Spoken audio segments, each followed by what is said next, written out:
So,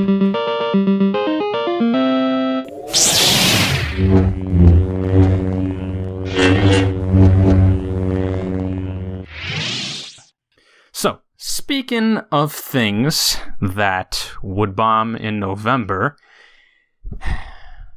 Terminator Dark Fate. Let's talk about this. Did you actually see it yet? Because I know you had waited a little bit. I elected not to because originally I was going to go see it with my brother. Like, we had planned to see it way back when we were talking about it in the summer, and then he changed his mind.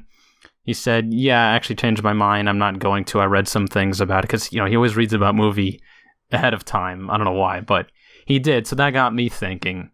And so I decided to read a little bit about it. And then I came into some spoilers, which weren't really because I suspected them from the very beginning. If you go back and watch our review of the first trailer, you'll see that basically everything I predicted came to pass. And that's not what I wanted to happen. Well, okay, so here's the thing.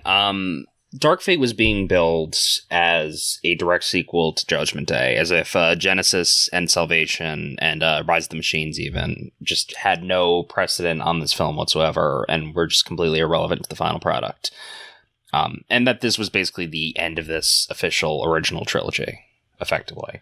It wasn't actually going to be the end of this trilogy. They said, once again, like they said back with Genesis, they said, this will start a new trilogy. More movies. And that was the same idea when they began with Terminator 3, the same idea when they began with Salvation, and then Genesis. Why? Because each and every time it's been a new sequel, the rights to the franchise has been sold to a new party. I think it was the same one for Genesis and Dark Fate, but, they decided to restart anyway. But as I said before, each and every time it was not done because, somebody handed us a really good story. Let's make this. It'll be good. It was always because they wanted to sell it as a brand. They wanted to make money. And it kind of shows in some of it. I know I've said Salvation I thought was pretty good. And Terminator 3 I don't hate. I understand some problems people have with it. But like I said, if they were going to logically continue the series in any way, I thought that movie did it fine. You see Judgment Day happen, things get off, and then Salvation was the beginning of the war, and we should have gotten the Future War movie, which is how Genesis starts. You see the Future War, and it looks alright, and they could have made a movie about that and have the ending of that movie be seeing the Arnold Terminator go back to 1984, and that would be the right conclusion for the franchise. But that's not what we got. Instead, we got a kick in the head. So here's the thing, right? You're right. Like, any of these movies could have functionally been a continuation on the series as opposed to like soft reboots, but that does open up the possibility of plot holes and whatever. First of all, I will say I actually did see Dark Fate, and personally, and I understand why you would disagree with this if you haven't seen any of the more recent films, or if you're really stuck on the original trilogy. Mm-hmm. Or I don't even know if you could really call it an original trilogy since they're ignoring whatever. So Dark Fate I think is probably the best movie in the franchise since Judgment Day. I think really it's even if you don't consider it to be a direct sequel, since it did sort of drastically alter some of the ongoing themes from Judgment Day. I'm gonna have to disagree with you, but I'll explain why after. Go ahead. I think it flowed really well. I think tonally it was very similar and kept in a lot of the same vibes from Judgment Day and from the original Terminator. And I think aside from the way they handled the whole John Connor thing, it was actually a really well-made movie. And I think Tim Miller did a fantastic job in the role. I think visually it was one of the best movies we've seen really ever in the franchise since Judgment Day, Yeah, sorry, go ahead. All right, I'll say my piece. Tim Miller is an idiot, and he doesn't understand Terminator! Now let me explain. Okay. So, as you may have... shit over my opinions. As you may have read by now, if you haven't already, I know you're not going to see this movie if you haven't yet, so I won't even say spoilers. So John Connor, within the first 2 minutes, this is taking place, I think, maybe a couple or a few years after the end of T2, and as we know, T2... It takes place in 1997, which is when the original... Or 98, whenever the original Judgment Day was supposed to happen. I forget if it's like right after. I think it was the original 98, Judgment so it was Day, after the Judgment Day was supposed to originally happen in the first timeline. Yeah. So, they go through that whole thing in Terminator 2. Protect John Connor, save the future, prevent the future. All right, we did it. Eliminate the last Terminator because, you'd leave no evidence behind and all that. All right, everything was closed off. There wasn't supposed to be anything else. But okay, they want there to be more. Okay. So, this movie opens. First thing you see, Sarah Connor, John Connor on vacation at the beach, normal day, when another Arnold comes up and just goodbye, John Connor, dead, everything gone, completely eliminated. Why? Because according to Tim Miller, the story was always about Sarah Connor, and John Connor's time is over, and he doesn't like Chosen One stories. So what does he do? He makes it another Chosen One story! Where is his self-awareness? The entire thing is just a new Chosen One. It's the same story as T2. Protect her from the future. Sarah Connor's there. Blah, blah, blah. Machines taking over, except it's not Skynet. It's this other thing, but with worse Terminators. They don't even have guns now. Explain that. And, it's just the same story, but you changed it from boy to girl. Why? Why would you do this? Why would you just destroy the ending of T2 just to replace it with the same thing but girl? It's like the same problem I had with The Last Jedi. You assassinate the character of Luke, in my opinion, but you don't really replace it with anything new. I was excited in the trailer when he said time for the Jedi to end because that hinted at a new precedent, or we'd find some kind of new middle ground and not just have the dichotomy of dark and light. But no, the ending is just the same thing, dark and light. And the ending of this movie is just the same thing. Savior, Chosen One, blah, blah, blah. You changed nothing, it's all the same, we just renamed everything. Okay, you done? You done ranting? Can I talk? Let me think, what else is there? Yeah, and also, I think he doesn't really understand the series, because to me, without John Connor, there would be no Skynet, and without Skynet, there would be no John Connor. The whole thing was that paradoxical relationship between the two. That's what made it interesting to me.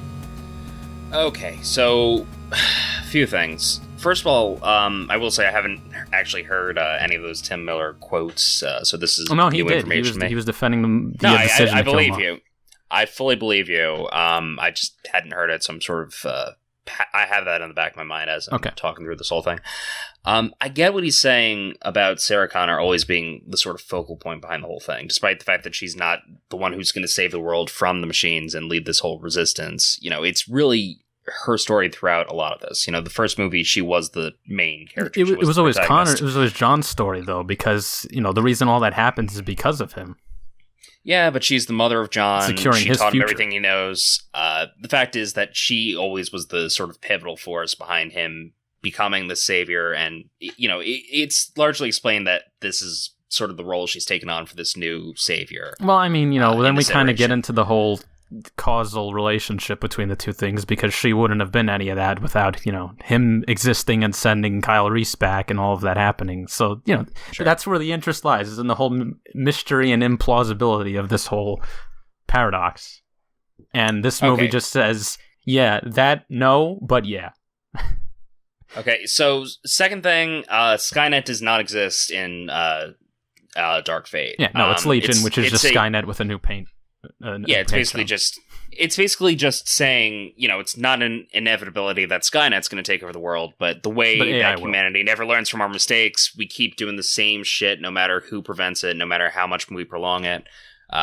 We just don't learn from our mistakes. I think that's actually a pretty solid message to have. Whatever, if you don't agree with that, whatever, I don't care. I get that, but why? I can understand the disagreement. But why coincidentally do they just make more endoskeleton things with red eyes? It just does the same thing, even though it's completely new, supposedly. Yeah, I mean, it's debatable exactly how identical the model is. It could be a slightly different model. Since the goal of the T800s and later models was really infiltration and learning, the fact that they have sort of changed and reiterated these models, that is the default model. If there was going to be a machine that was perfectly capable of infiltration, that's probably what it would look like in some form.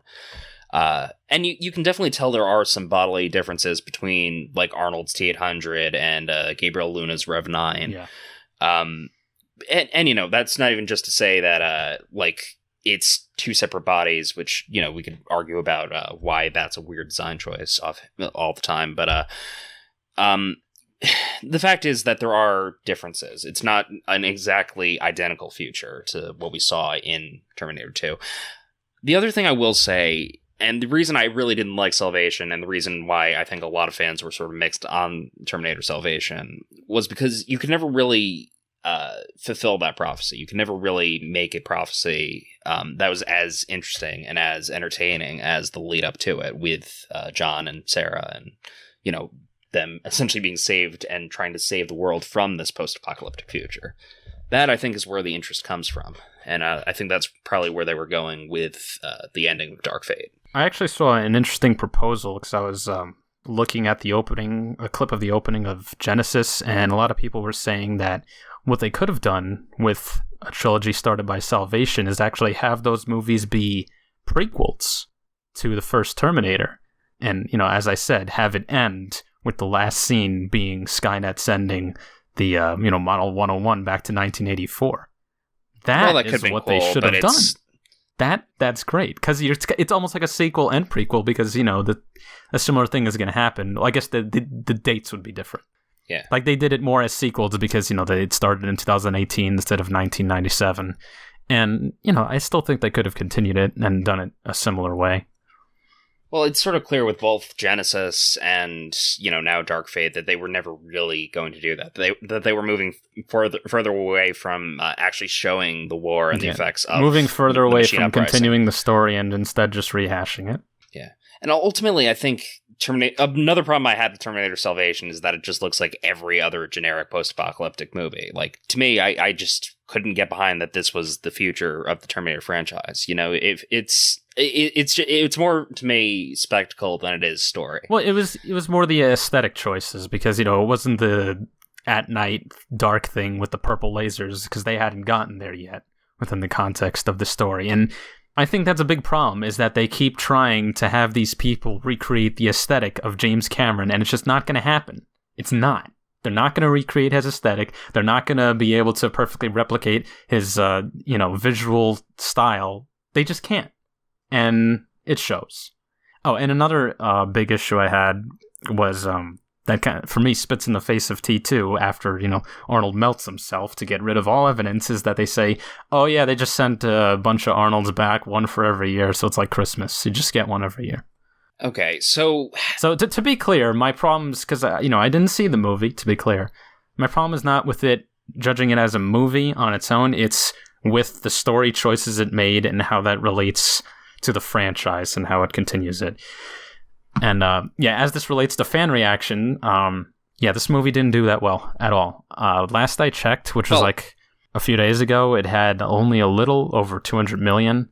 And, you know, considering the budget was probably close to that, and without factoring in, you know, marketing, theater take, and all that, blah, blah, blah, they will barely or not break even on this. So here's what I will say. First of all, it's already made back its production budget, so it's really the marketing budget it needs to make back to actually break even, which could still happen. It's only been out for a few weeks at this point. I'm the movies don't. I don't think it's going to get another 200 million. Okay, because it's not doing good in China, right? I don't even know if it's been released in China yet. I think it was. Okay, so maybe it has. We'll see. First of all, or I guess that was the first of all. Second of all, you need to see this movie. Like, if you're going to criticize it in this capacity, I think you at least need to see it to really understand the criticisms behind it and to really, like, sort of get the points I'm making. I think on paper it sounds a lot worse than it did in practice. You know, it's actually, I think, functionally a really good movie. But the thing is, it doesn't continue it in any way that I would care about. I don't want to see these new characters, because that's not Terminator to me. Terminator to me is what it was. And Arnold and Sarah are still in it, aren't they? No, Arnold dies at the end and Sarah's alive, but I don't care. Yeah, Arnold dies at the end of literally every other Terminator movie. Not Genesis. So, yeah, which no one liked Genesis, so who cares? It's okay. Well, and here's the other thing. Dark Fate has been the most well-received Terminator movie since Judgment Day. That should tell you that the studio is trying to take fan criticisms into account and trying to learn from the mistakes of these other movies. Even if it wasn't like the perfect movie for fans. Yeah, but to me, not in a meaningful... Like, I didn't... Even before it came out, I was saying from when we were talking about it initially, that I don't like the idea that they're just rehashing it again, doing the same thing. So, even from that point of view, it's not interesting to me. Well, we'll see how it does in the future. How does this really tie into fan criticism? Well, like we said, they keep redoing it because people say, no, the old movies were good. The old movies were good. So they keep trying to please people by redoing the old movies. But you can't. You can't redo them. Just do something new. But it's too late now because it's terminated. They won't make another. Yeah, no, I don't think... I can't imagine they're going to make another sequel after this, even though they were originally making this the start of a new sequel if the film actually did well. And enjoy your trilogy of failed trilogy starters.